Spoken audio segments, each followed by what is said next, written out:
guys, welcome back to the channel. So today we're in my 2015 Tesla Model S. This is the 85D. We're going to be changing out the rear toe links on here. And the reason we're changing that out is because we had this thing where I'm not sure if you've experienced it. I know some people have experienced it and changed out their toe links. Is that when you're driving, it's as though, I guess the best way to describe it is when you're driving and it's a windy day and you get hit with those crosswinds and you have to keep adjusting because of those crosswinds. It's kind of like that. I initially was thinking of it like ghost steering, almost like the self-driving mode was kind of like sometimes trying to adjust my driving, and then I'll counter that by adjusting the counter that it was doing. But it was weird. When my wife drove it, she was kind of like freaked out about it. I got used to it, so I wasn't really stressing over it. So I decided, so now I'm going to change out the rear toe links for that. Now I went with the factory ones. And some of you, I know it's recommended to go with the adjustable toe links so that you can stop that excessive tire wear issue that goes on with it. And that's because the toe links on here doesn't allow for a full, complete alignment as you're supposed to. So getting the adjustable ones are the best ones, but that's not what I'm doing. I'm just putting on the factory ones. So the same procedure whether you're doing the factory ones or the adjustable ones. So I want you to sit back and watch the video of me changing these out. Changing out the rear toe links on here. So you got the toe links right here. One is here and there's one on each side. Here's the replacements down here. So I wanted to walk you guys through how I did this. Now I do have some other YouTube videos out here working on my Tesla and doing some, look good upgrades to it as well. So why don't you go ahead and hit that subscribe button down there in the corner, and that way you can go ahead and check out some of those videos as well. But for changing out these toe links, I have one used one and I have one new one. You're probably wondering, why are you putting a used one on? So you got the 85D or the D model, you have the P model, and you just have the regular rear-wheel drive model. And on the Tesla site for their parts, they list different part numbers for each one of them. And so they look the same. Some people just use whichever one they have. I don't know if it matters or not, but I want to make sure to get the one that's made for the D model, the 85D. And for that one, it's this part number here. And I couldn't find well, I wanted to get the best price possible. So I got this one new. It was an open box new, so I got a good price on this one. I couldn't find another one out there, so this one had 20,000 miles on it. So I picked this one up, and it came with the bolts too, which is nice. Because from what I understand, the bolt back here, that one may have to be cut, because for some people it seems to hit the side wall because of the way they have it on. You see the nut side is over here, so you have to slide the bolt that way. And for some people, I'm not sure if the year matter or whether it's a D or not, they aren't able to get the bolt out, so they have to cut it out, so they have to have a replacement bolt. So I picked up a extra one too as well. I think I paid 15 bucks for this one, just to be safe and ready for that. Now from what I can tell, shouldn't be too bad. You have this nut that has to come out, and of course the bolt comes out. And then over here too, but the nut is that has to come out, it's kind of hidden behind here. So you're gonna have to kind of work your way back there, and it doesn't seem like there's a whole lot of room. So it may take a while to unscrew that one off of there. But other than that, I don't think it's gonna be that bad. When you're taking a look at these right here, you'll notice that one end has a dimple in and one end doesn't. So one of the things you'll notice as far as the difference, see, you do that and that thing don't move. That's a stiff bushing. You go over here and you do that without much effort at all, you see that bushing moves a lot. All right, so the one with the bush, with the dimples, this one goes on the frame of the car, towards the car. And the one without the dimples, the one that's easy to move, that one goes on the knuckle.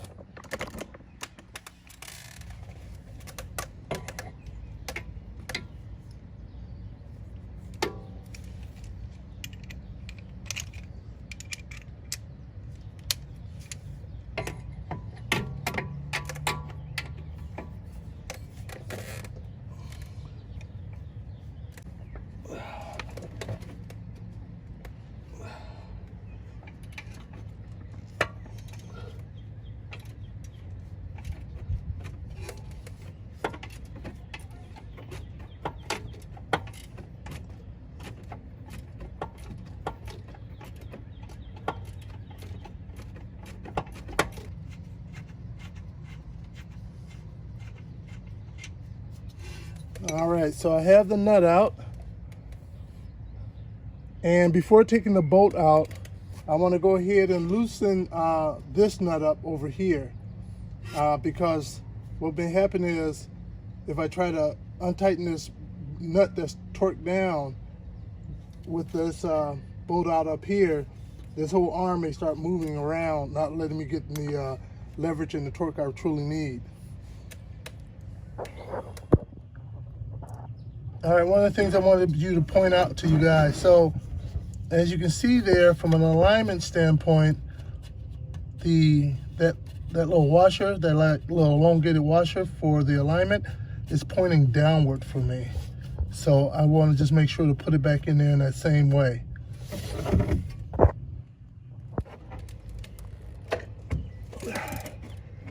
All right, see, look at that. Started moving real nice and easy.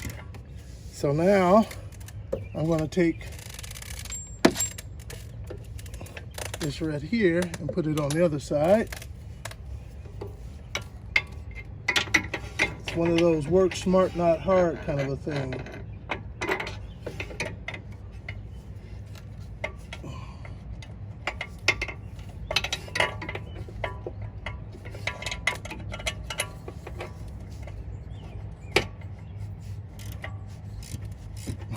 That's a ton easier. All right, so doing it this way will save you a lot of headache and make it a ton easier.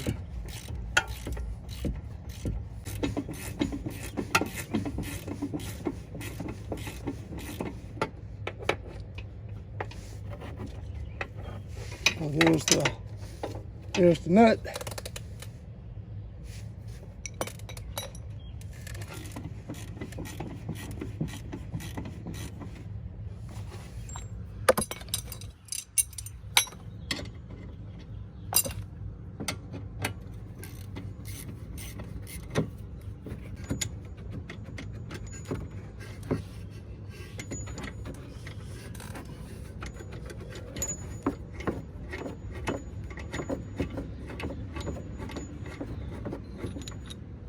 There we go.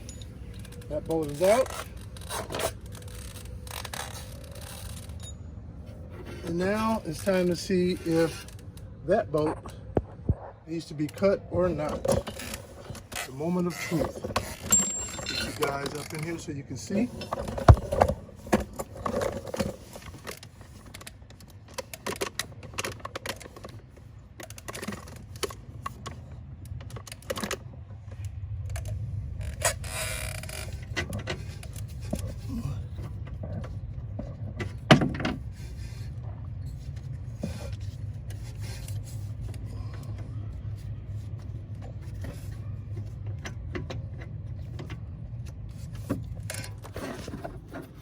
I think it's against the wall now, and it's not coming any further. I think there's probably a good another inch of bolt up in there. Here's the bolt right here. So I'm gonna take my reciprocating saw and get in there. And being careful because you got brake lines and everything up around here.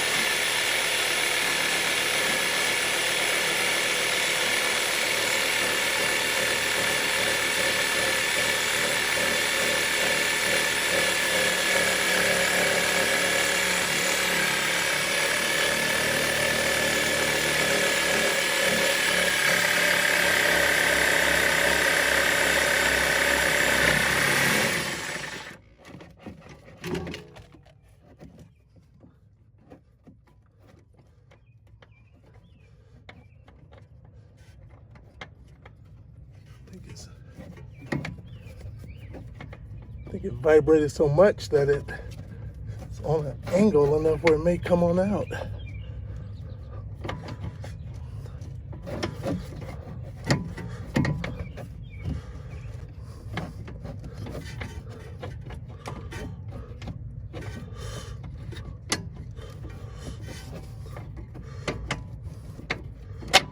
Yep, it came on out. There we go. All that was for nothing. It actually came on out. I had it too far out. You see, I got partial way through it, but I had it sticking out so far that this was just shaking. And with a reciprocating saw, whatever you're cutting need to be very stiff. Otherwise, it's just going to go crazy. So I shouldn't have had it out so much. I should have had it most of the way in and been cutting more into this section. But what I learned is that it will come out. You just got to work it a bit.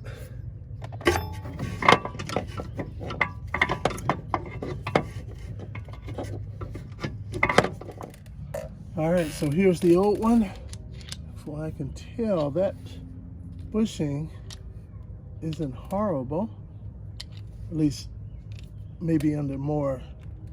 See, I'm getting some flex that way. Let me try the new one, not the new used one, and give it the same amount. Yep, I'm getting a little flex that way. So let's see, the bushing isn't all that bad, to be quite honest.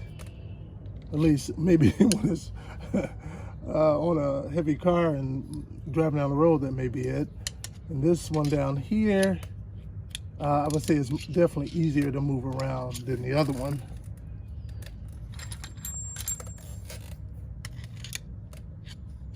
Maybe not. That one's pretty easy too. So, all right, well, I'll put these on and see if there's any difference then, all right? All right, so we're going to be putting the new one back in. So for the bolt, we're not going to put it in the same way they had it. We're actually going to put it in the easy way, where the bolt itself is going to go in from this side this time. And what makes it easy, if you notice, what makes it workable is that you see how you have that channel on here? That channel is meant to be able to receive this right here, that elongated kind of washer there, and to hold it in place. So they actually have the channel on this side and on this side over here as well. So you can put the bolt in either way and still be able to get your alignment right. All right, as you can see, I got the bolt in. It's not tightened down yet, but as you can see, the nut is on this side and the bolt is on that side. And that little nut, that little thing sits in the channel. I have it pointing downward. And then the other little washer on this side too as well. All right, now you can see that it's sitting down in there.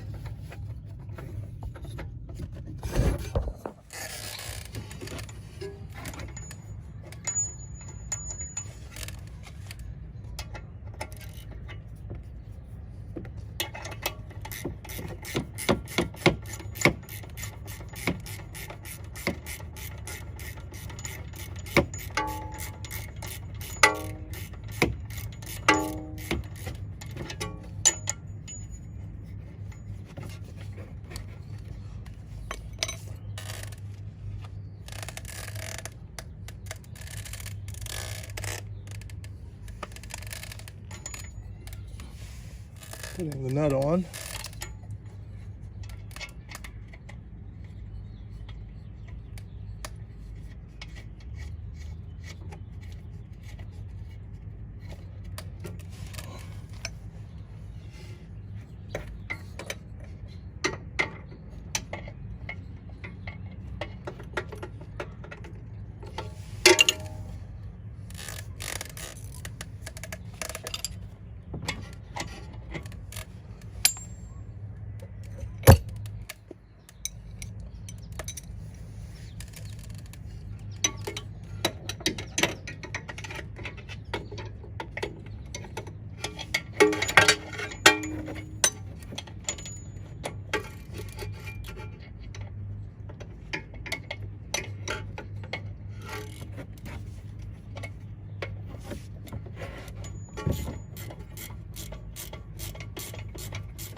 All right, I had did the passenger side first. Now I'm working on the driver's side, and I wanted to see if I will be able to get this bolt out as well without actually needing to cut it.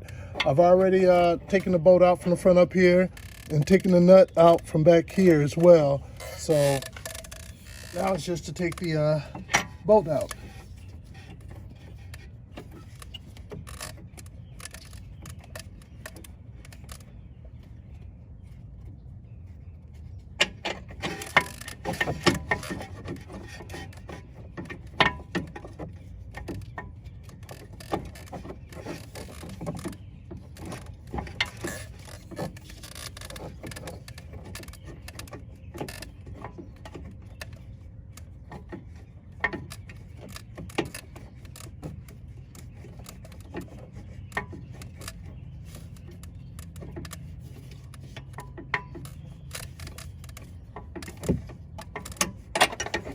Here we go, got it. I would say the trick is, you see how on here, this right here is kind of elongated. Well, I wouldn't say elongated, the hole is offset. I've been using elongated through the video, but the hole is actually offset. And so make sure this is pointed, the big end of the offset is pointing downwards. And take the arm itself, the link, and move it down as far as possible. As you can see, I moved it all the way down here from where it was, and the further you go down, let me move it back a little bit for you guys. The further you go down, the more room you have to wiggle it this way. And so when you're able to wiggle that bushing up there more, you're able to flex it enough to be able to get this on the angle to slide right out. So mine is a 2015. I can't make the comment about all the years, but I can say at least on the 2015, you do not need to, let me state that again. At least not on the 2015 all-wheel drive version, you do not need to cut the bolt. All right, one last little thing to help you out in case after you put it on, you're freaking out wondering, did I put that thing on backwards? Did I put it on backwards? Well, you can easily tell. You see the one way in the back on the frame? You see how you can see the rubber bushings on each side? You got a pretty decent gap in there for the rubber bushings. That's how the rubber bushings on the back ones are set up. If you don't see those rubber bushings, that means you put it on backwards. If you see rubber bushings up here, then you definitely know you put it on backwards. All right, just a little helpful thing to make sure you know whether or not you put it on backwards. All right, I'm on the freeway now. We're doing what, about 70 miles an hour, and it's driving nice and true. Those little adjustments I always have to make to compensate for the shifts that were unintended. I'm not doing that right now. So I give that a 2-3 thumbs up that it was a success. So if you like, definitely hit that like button and hit that subscribe button as well, and check out some of my other YouTube videos. Thanks for joining.